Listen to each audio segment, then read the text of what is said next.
Jai Shri friends, in the Gospel today, the answer of the rich young man seemed to be highly hypocritical.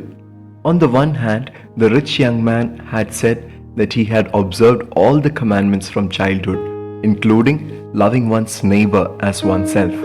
But the other hand, as Jesus demands him to sell all the riches to the poor, he walks away sad. The young man had accumulated so much of wealth, forgetting about his hungry neighbor at the doorstep. And how can he claim to have observed all laws? Isn't it paradoxical? If he could truly introspect, he would have realized what blocked him to perfection. Quite often, we look outside for answers which are imprinted deep within. It is enough to follow the commandments of one's right conscience to keep the track to Jesus. The proprietor of a coffee shop had been busy all day. Being Saturday, it was very crowded and the customers were just unending. He had been on his toes since morning.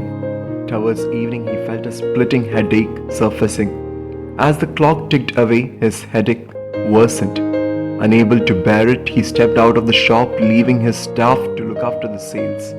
He walked across the street to the chemist to buy himself a painkiller to relieve his headache. He swallowed the pill and felt relieved. He knew that in a few moments he would feel better.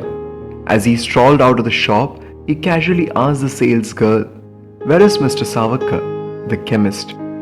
"He is not at the cash counter today," the girl replied. "Sir, Mr. Savakar had a splitting headache and said he was going across to the coffee shop.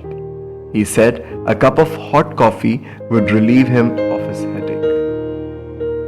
This is a typical case of looking outside ourselves for something that we have within us. How strange, but true. If you wish to enter into life, keep the commandments. Matthew chapter 19, verse 17.